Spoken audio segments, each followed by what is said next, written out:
you're supposed to be in control of this. See, I'm supposed to play.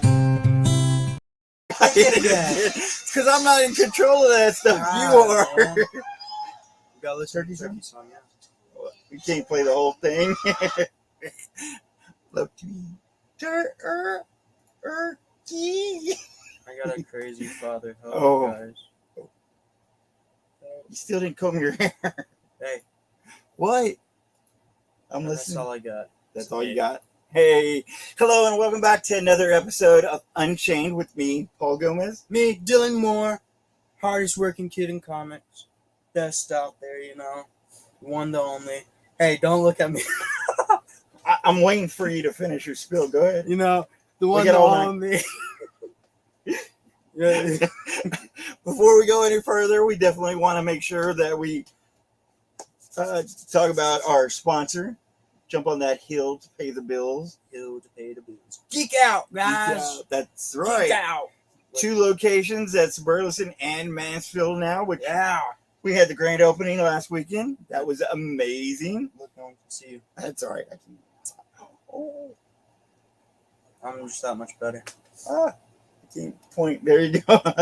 But I mean, we had a great time. There was tons of guests out there. Sam Vera, Marco de Philly. Yes. Marco. It's close enough for me. Wait. That's close. There were tons of great people out there.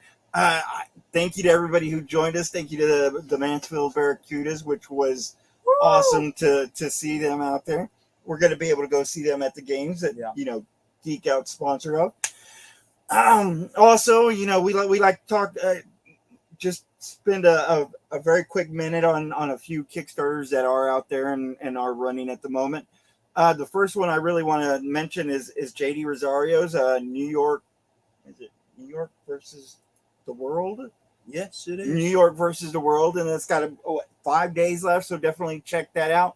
Help him out there and get him to that goal. We definitely hope our friends make it and get further than they can. So definitely check this out. This is a great book to start off with if you're jumping into that kind of new zombie type world. You are a zombie. The second one we want to talk about real fast is Reign of Dracula. Yes, Reign of Dracula. Reign of Dracula, and this is Richard Davis. He's got a campaign that's going on. I don't have my notes, but I think it's 21 days left for this. Not prepared. And this is kind of a continuation of Cult of Dracula, which was a big hit a few months ago, and he's got another book that's on the shelves at the moment, and it's Chains of. I'm gonna screw it up, but go check this one out. It's on Kickstarter. 21 days, Reign of Dracula. Now we've got a great guest coming on today. A very good friend of ours. What? Did you want to say something? No, I was waiting. You're waiting? Yeah. Waiting Ooh. for a great guest. We got a good friend that's been throughout our comic career, been a sounding board, an advisory, if you will. The one, the only. Oh, Fred Keel. I thought you were going to say Fred Keel's name. No. I was waiting. Fred, how's it going? Hey, how's it going? How's it going, guys? What's You all right today? Yeah, man, we're good. I'm exhausted. I just got home from theater, so. Well, you seem like you got plenty of energy left in you, so you're not right? Surprisingly, I was like dead whenever we got here, and then we got on here, and I was like, "Whoa!" Man, if y'all saw the last show, he was like, "Bro, I was fading. I was gone." So at least he's got some energy this time. But he knew you were coming on, so he's been looking forward to this. Talking about Queen Cobra and Tomorrow Girl, which some great stuff. But before we're going to touch on that a lot more later. How are you doing right now? Well, to be honest with you, I'm doing a lot better than I was. I actually felt like I was getting a little under the weather this past weekend. I felt like I was developing a sinus infection, and I was just spending most of my time trying to use some Mucinex and trying to use whatever I could to try to get this out of my system. And I feel like $1 million today, and so I'm feeling pretty good. That's awesome. I mean, I know you had a few Comic-Cons this past month, I think it was, and then you got a few more coming up, right? Yeah, so I have two more Comic Cons that are coming up for both one for this month and then one I'm doing for the month of December. So yeah, I had like shows like Cowtown Comic Con, which was Yeah. over Worth at the Will Rogers Memorial Center, and I did that last month. Actually, no, it was actually the month of September going into October. September 30th and October 1st, I was at Cowtown. And then about a couple weeks later, I did a show over in Denton, Texas called Twin Pops Mini Comic Con, which was taking place inside of the Golden Triangle Mall of Denton, Texas, which I thought was a pretty good show. And I'm actually going to be doing a Dallas Comic Show in Louisville next, not this coming weekend, but next weekend on November the 18th and November the 19th. And both myself, Ben, the publisher with Antarctic Press, are going to be there. I know that Ariel Diaz and a few other people that I've networked with over the years are going to be there as well. And I hear that's a great show. I've been trying to get into it. Hopefully I'm going to be in there sooner or later. But, I hear great things about that show. And you're always, I always see you on the go, always on these conventions and, shows and stuff. This is great. Do you love going to shows more than, anything else? I mean, because that's what I see you at conventions a lot. So I'm kind of a mixture of both. There is a part of me that loves the creative process of drawing, doing artwork, putting a comic book together. I also love being able to just interact with fans and being able to be at conventions, trying to make sure I can promote what I'm doing as of this time. There are those moments when I just feel like, kind of felt like people didn't know who I was when I was first starting out in this industry. And it's like, okay, who's Keel? Who is this guy? And now I feel like now that I've started doing some work for Tomorrow Girl and high school, it's like, okay, people are starting to see that, there's more to this guy than just doing just the Queen Cobra books. He actually has a few titles under his belt. Well, I definitely knew you from the beginning of my career. You were around, and I obviously noticed you with Queen Cobra, and you did a little bit of Whack Job, didn't you? Yes, I did. I actually I did a cover for the Whack Jobs. It was issue -1. Now, it was originally published through Cross-Eye Comics, and I overheard that Mike Childress actually went with Charter Comics now. And so there is a copy of the book that is available through Charter Comics. And I always try to make sure I always bring a copy of it. So this is the one that was published through Charter. Awesome. Charter Comics. Yeah, I definitely want to give them a shout out. They've been out there and around and about since, about the time that I have before me, So, I mean, I know, like I said, you were around before me, and I kind of always look towards some of the creators that were around this area as influences on myself. So, I appreciate that. You've always been there for advice whenever I needed it. Yeah. And I can't say enough for that. Whenever there's creators that are there helping new creators out, it's really appreciative.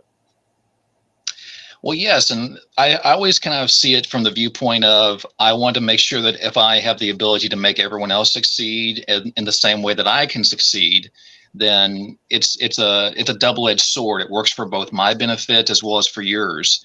I think there have been over the years where I would have people that would say, man, your artwork sucks, or you don't know how to draw your characters, you don't know how to do this or that, but they weren't really taking the time to really offer what I call constructive criticism, right? Which is where you take the time to explain to someone, here's what I see that's wrong with your work, and here's what you can do to try to make it better, or make it improve upon it, so that way it actually can be a little more suitable to submit as a product.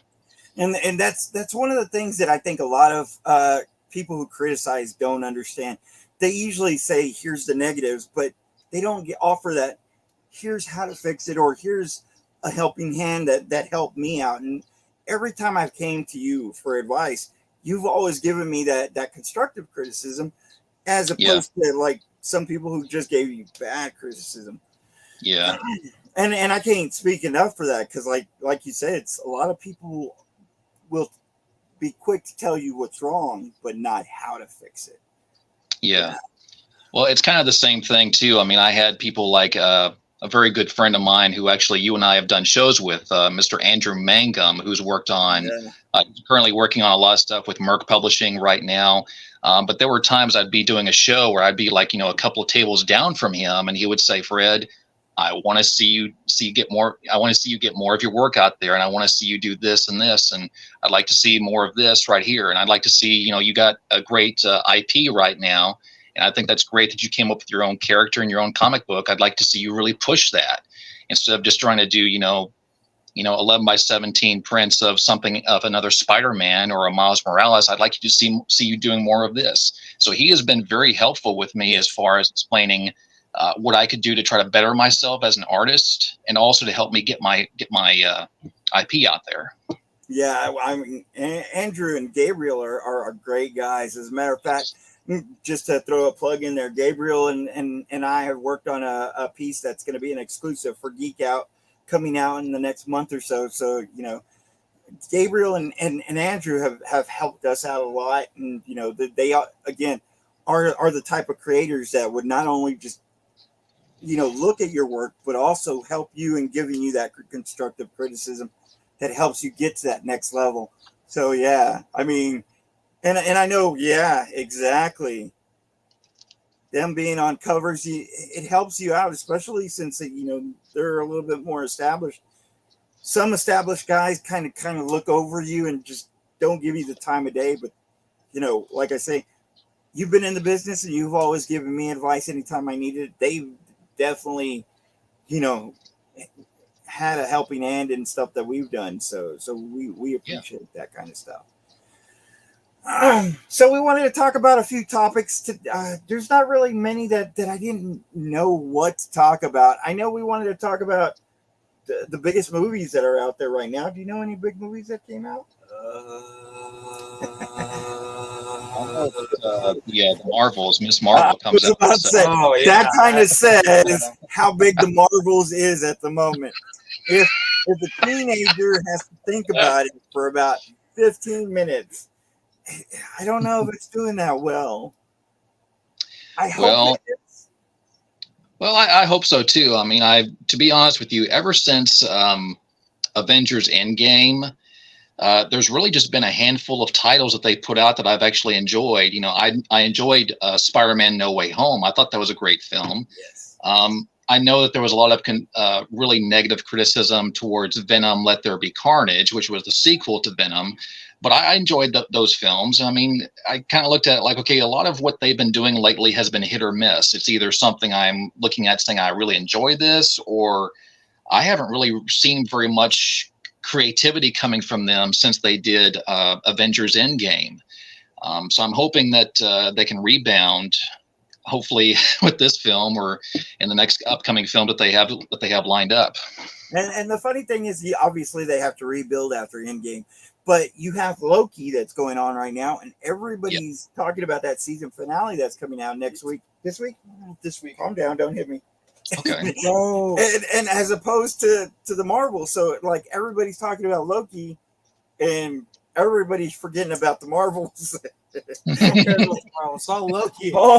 And they cut it short this time. So, and I guess a big rumor that's going around is that originally it was going to be Kang that was the big bad that they were building up to, and now with the actor's troubles, they're saying that they're going to switch it to Dr. Doom.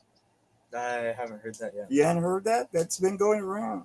I don't know if it's true or not, but that's kind of a big switch. Yeah, that would be a big switch if they switched it to Dr. Doom. Yeah, I mean, I know I'm waiting for Dr. Doom to come in, but I don't know if I could see that right now. But I don't know much about Fantastic Four, so. But it's Dr. Doom. I know about Dr. Doom, obviously, but like, I'm not that big on Fantastic Four stuff. So, well, it's clobbering time. Listen. I'm just hoping that at some point later on down the road, we get a much more faithful adaptation of the Fantastic Four, because, I mean, I know that, what they did with the Jessica Alba version from way back in the day, back in the mid 2000s. I mean, I was really I had high hopes for that film, and I was just so deeply disappointed with how that film turned out. And then when they did the reboot, I was like, okay, this will be good. And then, oh gosh, I like the Jessica Alba vehicle a little bit better, but I mean, I'm with you.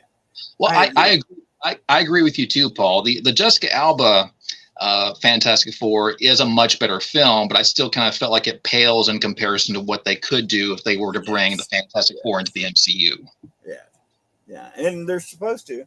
They got one lined up, and they moved it. Obviously, with all the strikes going on, they moved them all back. But they do have a Fantastic Four slated before the two Avengers. So hopefully, I mean, I don't know. Maybe I'm also. Oh, I'm sorry. Go ahead. I'm sorry. No, go ahead. I was going to say too. I'm kind of interested to see what they plan on doing with Deadpool 3. I know that was possible because of the strike, but they had my interest when they were bringing Hugh Jackman back, and they were going to have him with the original Wolverine costume from the comic books. So I'm just like, okay, this got my interest, and then all of a sudden the strike happened, and now it's kind of like on indefinite hold. So I'm like, what's going to happen with that film? And we're looking forward to that too. Everybody, I think it was rumored that they were going to do a Deadpool kills Marvel Universe. Well, they were going to spin it to say like Fox Universe, and then switch it from Fox to MCU. But that was the rumor. I don't know what's going to happen with it. I don't know. But yeah, hopefully definitely it's fun looking though. Yeah, and like I said, we didn't really have that many topics going on. I guess there's not really that much. Loki, cutting it short. Marvel. Come on.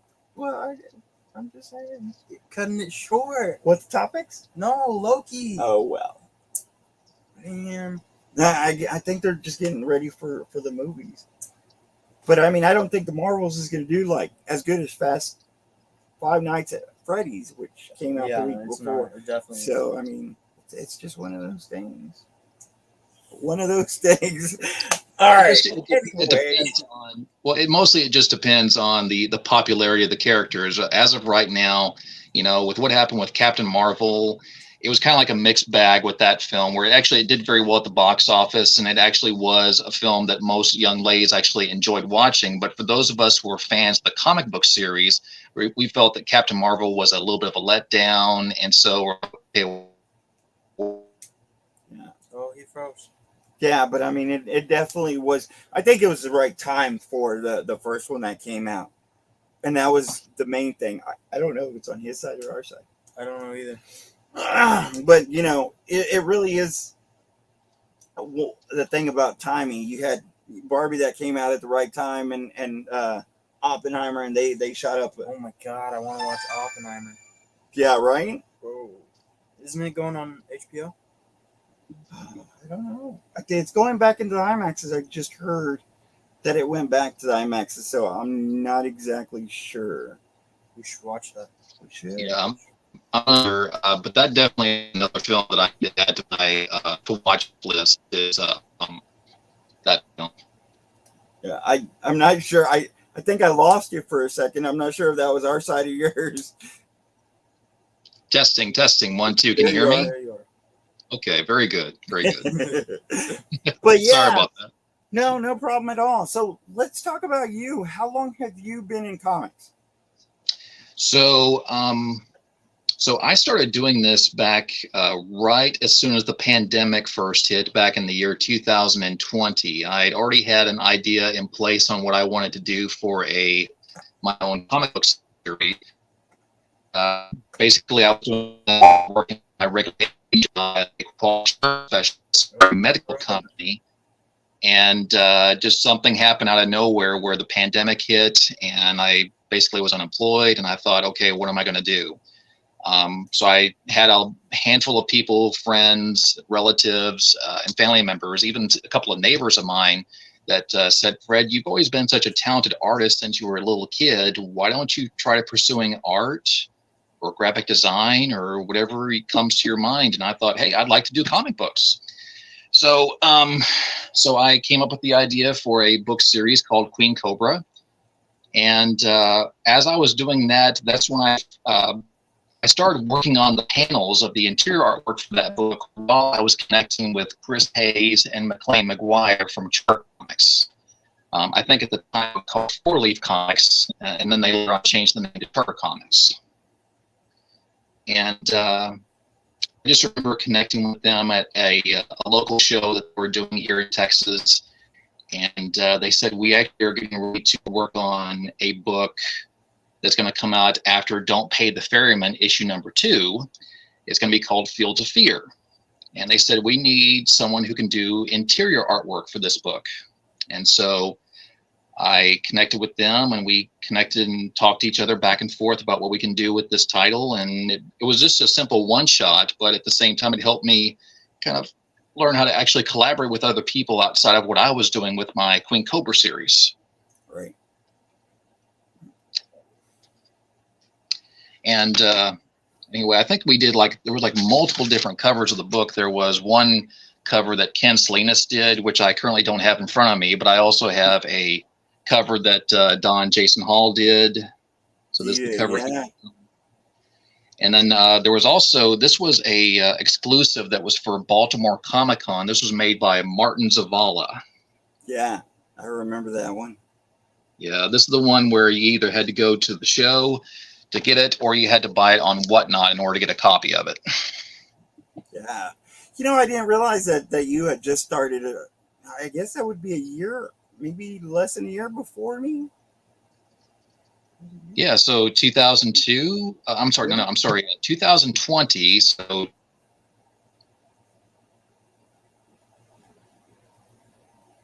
Yeah, that would be, I think, a year before. That's a good timeline. I mean, to work from Fields of Fear, Queen Cobra, and going on to Tomorrow Girl. That's pretty impressive. For a new creator and someone being out there such short amount of time. I think we lost him. Yeah. But yeah, I mean, there's so many steps whenever you're starting out. It was definitely different for us, because we were doing it as a home project. We were beating up people at the same time. AKA you. But we don't talk about that. Yeah, we don't talk about that. But yeah, I mean, starting out, it was always difficult, trying to figure out what you were going to do and how to get your foothold in the industry. It was really, check on Facebook to make sure. Okay. Starting your own comic line. next step. Yeah, starting your own comic line was definitely different. And whether you were choosing, we definitely lost them. Yeah. Whether you're choosing one or like several different titles, it really is one of those things that you have to figure out which route you're going to go to. Yeah. There you are. We can't hear you. No. I can see you moving, but we can't. Yeah, technical difficulties. I hear like wind.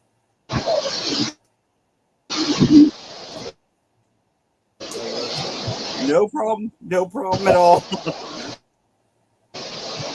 So in the meantime, we'll show them what you have in stores. Yeah. Stuff that I'm putting out. Oh, I lost another person. This is a ghost. Stuff that I'm putting out this weekend. This is my co-host. Listen, I don't need to be good. I need to be what? Oh, I'm jealous. All the issues going together. No. We still hear the wind. It's going.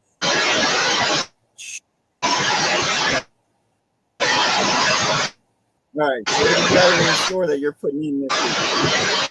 So, yeah, the Furious Fires from Nuclear Man. We got issue 1 through 5. Gotta love them. They're gonna be out this weekend. Issue Never 1 had- through 5? Yes, 1 through 5. Can we see the other ones, or are you just going to show it's that one? You can show the other ones one by one. Let me see if I got them in order. 1 through 5. Yeah. You snapping? Yep. How dare you? Yes. Yes. Can you hear me now? Much better. Okay, very good. No I'm problem. sorry, guys. I don't know what happened. Some odd reason I lost audio, and I got to where my internet connection went down, and I'm like, okay, what a way Hey, to have it a show happens to the where you best. have Trust me, technical it's difficulties. happened to me before. Okay. So we were talking Well, about. it's good to know it's not You just gotta show off some more. Oh, Come on, man. you can always show that off some other Can time. I? Yeah. I'm on the last one though. Okay, show the No. last one. Yes, the last one. You gotta. These love are going to be in his eBay store, and he's the hardest working kid in comics on eBay. Just like you know. Firestorm. coming out this weekend. But yeah, I didn't realize that you had just started right about a year before me. Yeah. I It's could one of those swear you where I had was like still- 4 out before me. Well, how say many again, issues? Paul. I'm sorry. many Say you- again, Paul. How many issues did you have? So for Queen Cobra, I had in total up to 6 issues. I had issues 1 through 5, plus issue 0. So I've done a total of 6 books in roughly about 2.5 years. Wow. Yeah. So you didn't go to Kickstarter with them, did you? No, I didn't. I was kind of in a position where I didn't know exactly what to anticipate as far as going to either Kickstarter or to Indiegogo. So I just said, okay, I'll just go ahead and I'll just set a number of how many books I'd like to print. And, just if I have to go ahead and, reorder them, I will. But I just kind of, had set it like a little standard of saying, I'm going to print, this many copies, like 50 copies or 100 copies of this one issue. And just went from there. But I have had some people explain to me that, being the fact that I now have 6 titles under my belt, that it would probably be a good idea to go ahead and start doing Kickstarter, because there is just an overflow of people that are like looking for good, talented people that are actually doing comic books and actually willing to actually sell them online. Yeah. And so I know that Larry Higgins, the guy who creates Niobe, that's where he does a lot of his stuff. He always sends his stuff to Kickstarter, and he has done a few things with Indiegogo and hasn't been that much successful. So that's why he does mostly Kickstarter. Yeah, all mine have been on Kickstarter. I haven't done Indiegogo. Well, we looked into it, but it was definitely a different vehicle and a little bit, harder in my taste to kind of even get situated. So we were always happy with Kickstarter because it was Very easy. more friendly to set up. Different. Yeah. Yeah. It was one of those things. Yeah, to kind of second what you'd said, Paul, I mean, it is definitely a different animal compared to Kickstarter. I mean, Indiegogo, I know that when I tried using it years ago, I tried to do an actual independent feature film here in the Dallas-Fort Worth area, and I went straight to Indiegogo, and it was definitely different back then because they had it set up so that way, even if you didn't hit your goal, you could at least keep a percentage of the funds that were collected from the campaign. But like at the same time, you look at $600 and it's like, okay, that's not really enough to really pay for a full feature-length film that I'm trying to get completed. So, but Kickstarter is just completely different as far as the audience is concerned, and I don't know what it is. There's just a huge overflow of people that are on Kickstarter right now. So I do want to talk about that film that you did. So how did that come about? So that came about back in the very early 2010s. I would say it was back in 2011. I was trying to get out of doing retail management that I'd been doing for over 7.5 years at this one place I was working at. And I said, look, I've tried doing all these things that involve, graphic design, animation. I've tried doing this, and I've right now dabbled into retail management. And I said, what is the one thing I'd like to do that I've never done before that I probably would be comfortable with. Right. And at the time I thought, why not pursue acting? So I went to this one talent agency called Actors, Models, and Talent for Christ, AMTC, and did an audition, and they called me back in for a second audition the next day. Didn't have the money for it, but at least it got my interest piqued, and I said, okay, I think there may be something here. And so I started connecting with a lot of people within the North Texas film community and said, okay, well, I see a lot of indie filmmakers that are doing exactly what they would like to put out as far as material was concerned. So I said that I'd like to go ahead and direct my own feature film. So I made a police procedural crime drama called Streets of Harvest. That's awesome. Yeah. So now, how long did that take, and kind of what was the road that it took you on, if you would? It was very the best way I can describe it was kind of like this. There were a lot of uphill battles and a lot of moments where it felt like, okay, this is all downhill from here, but then you're going up to another hill. What I was up against was a lot of obstacles where I'd find out that the script needed a lot of rewriting. So I had to bring in a few other people to help collaborate with me. And I had to also bring in some people that could help me with figuring out how to tell the story properly, trying to make sure I can keep everything as one coherent narrative, but also making sure that I could, add in a little humor here and there, add a little romance into the story, try to do this, and just a lot of things that I just never even thought about. They helped bring Esmeralda Alvarez and Darius Broussard helped me with writing the script and helping me get the project underway. Then once we had the project finished, we had to learn to cast the film, which was an obstacle in and of itself. Right. We had over 50 plus actors that all had speaking lines in this film. And so we had to audition almost every single one of these 50 people.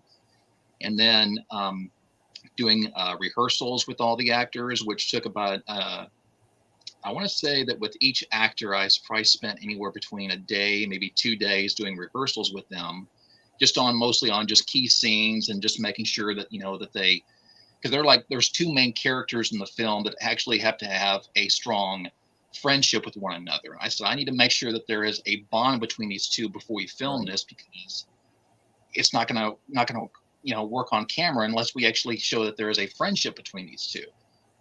And then once you film it, you then have to deal with trying to find, locations. You had to learn to get film permits. You had to learn to have the right sound equipment.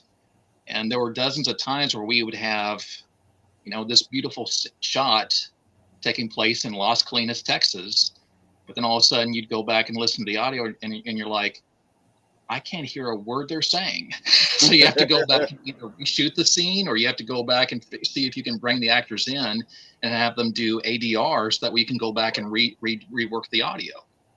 Yeah. I mean, so did it help you whenever you jumped into comics? What the fact that you had so many moving parts, did that help with, I guess, the creation? Yeah, to some extent, it did help me with understanding, especially when I was trying to learn to do what's called storyboarding and also doing what's called a shot list, where you basically list all of the different shots that you want in every scene. So you may have like a close-up shot of this character, then you may have like a medium close-up or an extreme close-up of their eyes, having a...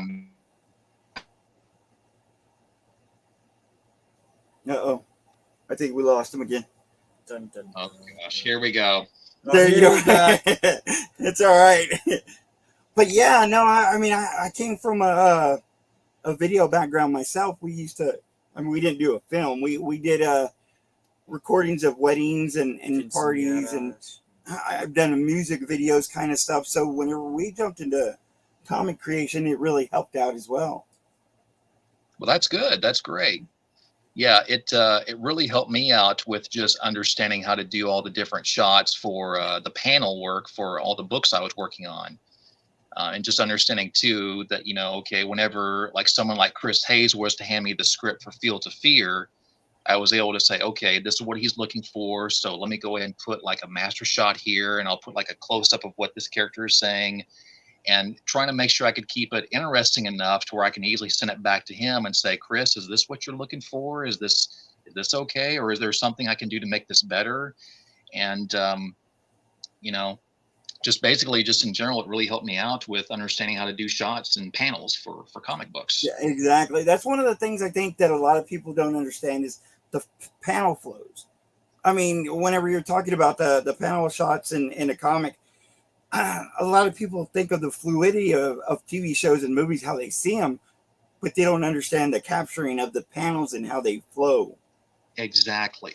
Because we can look at a scene and tell that, yeah, this looks very cinematic, but then there's other times too when you have to go just a little extra mile drawing a panel for a comic book because, okay, there's a lot more that can be put into this panel. Yes. There's a lot more that can be shown that can establish, okay, this is where the main action's happening, but there's a lot of stuff that's happening here in this background shot that actually is helping tell the story.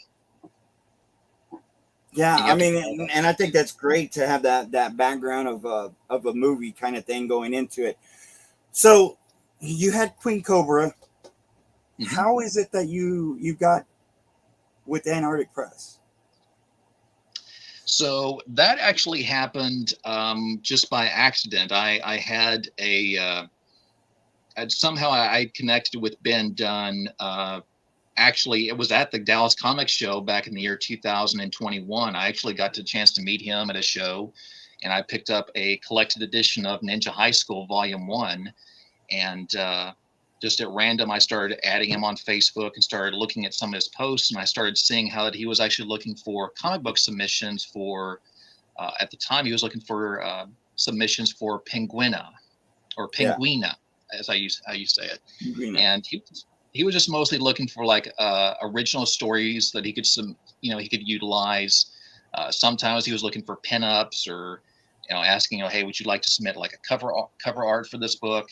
And so he was looking for actual creative people within his line of fans to say, hey, if you're an artist and you think you could draw your own interpretation of this character, send it in to me. And so I submitted my own interpretation of Penguina, just a little pinup shot that was actually featured in Penguina issue number 1. And just from there, I started trying to make sure I could stay connected with Mr. Ben Dunn and saw that he was looking for stories for Tomorrow Girl. And I started submitting for Tomorrow Girl. And now here I am. I'm in this position where I can easily say that I've worked on some books for Antarctic Press. Mr. Dunn is great people to talk to. He's obviously a legend in the industry, and anytime if you're a creator out there and you want to get a chance to talk to him, just reach out to Mr. Dunn. He is amazing. He helps out so many people, and I can only imagine getting to work with. I actually sat down with him, got to see him draw, which to me is one of the highlights of my career. So I mean, working with me, I couldn't imagine working with Mr. Dunn. Like I said, he's really helped out so many people.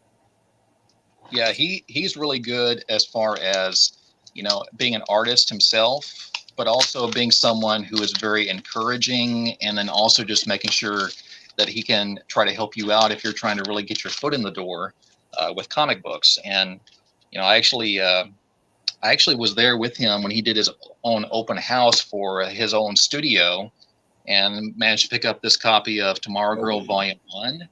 And lo and behold, he did this special little sketch. Wow, yeah. Of course, this also is the one that actually I have my own story in for Tomorrow Girl, which is actually in this book.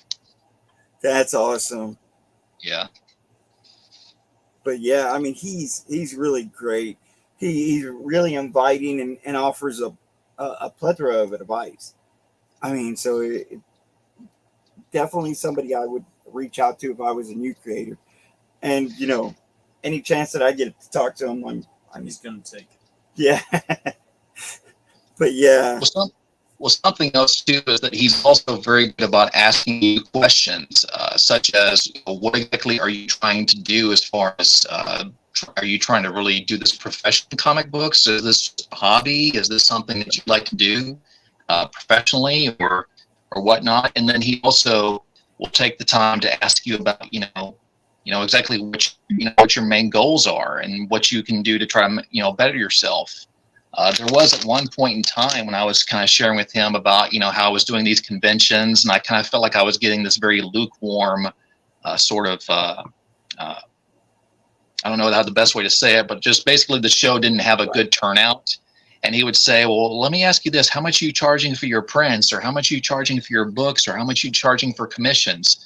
And he would take the time and just kind of not necessarily nitpick, but he'll take the time and say, I think that there may be a chance that maybe if you decrease the amount that you're charging for this commission, you could probably actually, probably be a lot more successful, because probably there's a chance people are looking at you and saying, I'd like to meet, Jim Lee, or I'd like to meet John Romita Jr. or this person. Then all of a sudden you get to Fred Keel and you're like, who's Fred Keel? I've never heard of him before. So he said, hey, this may be something that could help you out.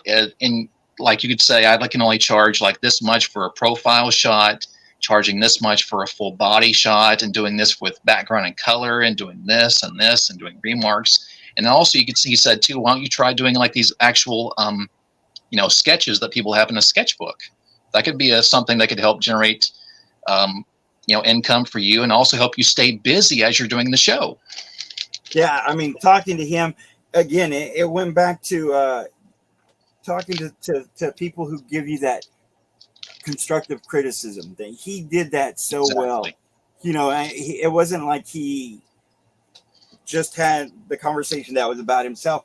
It was about the industry and how you were doing and how he was doing, and it just included everything. So like I say, any new creators out there, Mr. Dunn is, like I said, a legend in the industry, and he is a great source of advice. Yeah. But I mean, he's right now got, a Kickstarter, I think, with Niobe and Penguin as crossovers going on. Yeah. So both him and Larry Higgins, they did this collaboration of Penguin, of Niobe and Penguina, and it's on Kickstarter. I think that it's either today or tomorrow is the last day of the Kickstarter. So if you get a chance, if you see them on Facebook or on Instagram or Twitter and they're promoting this, definitely jump on it, because I think it's a great series. I think the people that work for Antarctic are just great people, and they're definitely worth taking the time to support. So, do you see yourself making a character that's going to be in that universe, or are you going to write more stories for them? I can see that happening. It's just I did have a moment where I did take the time to think about Queen Cobra being in the Superverse, and I just said, okay, even though I'm very proud of what I've done with Queen Cobra, I just felt like that's the narrative of Queen Cobra was. I kind of feel like it stands on its own in its own separate universe, and I just feel like it didn't really work with what's going on with Antarctic Press with their Superverse. Right. So I just said, okay, let me go ahead and I'll just keep focusing on Queen Cobra and just do further collaborations with Antarctic Press here and there. And when I have an idea for an IP that I like to submit to Ben Dunn and say, hey Ben, I got this idea I'd like to do for a new IP. What do you think? And if he says, gives me the go ahead, then I'll go move forward with it. Yeah, that's I mean, it's great to always have, something of your own that's out there and you can move at your own pace. Definitely. So what do you see in your future? What do you see for Queen Cobra and for Fred Keel? So what I currently see is that I'm right now, so as of right now, I'm just mostly just focusing on promoting and doing as many conventions as I can for the remainder of the year, so I can get set up for next year. But what I'd like to do later on is I would like to be able to, in the next 5 years, be in a position to where I'm actually fully working full time with Antarctic Press, developing a story that comes out every 30 days and being able to say that, hey, yeah, I actually work with these guys and they're actually slowly becoming the next Image Comics. Right. Because that's what I'm seeing happen right now, is that I can see them, kind of being, the next Image Comics of this generation. So there's a lot of people that say that comic industry is like kind of going downhill. What do you think about that? And what do you think that could help the comic industry? Well, I think that it could be a variety of different things. I do say that, yes, I do think that when it comes to creativity and trying to put out something that people have a general interest in, I do think that the comic book industry is lacking in some ways. And I do feel at certain times when I feel like I'll go to a comic book store and saying, okay, I feel like they just did this just to put a product out, as opposed to doing something that actually people have an interest in. And so I think that you have to learn to just go back to saying, okay, what is it that makes a good story? What is it that I can do to make this character feel compelling? How can I make this relatable? How can I make this person relate to a young kid who's like maybe 5 or 6 years? And we've got a few more technical difficulties. Yep. But yeah, I mean, the comic industry is getting a few bumps here and there. I don't think it's exactly gone over the shark kind of thing, but I think there are a lot of things that could be done. I've always said that LCSs are cornerstones of the industry. There he is. Yeah. Oh, yep. Yeah. But I don't know what's going on here. It could just be my internet that's going down or something. I don't know what it is, but every now and again my screen will go blank or my audio cuts off, but I don't know what's going on, but something's happening. It's just one of those days. Like I said, it's happened to me before, trust me. So let's go ahead and close it off. Where can people buy your stuff? Where can people see you?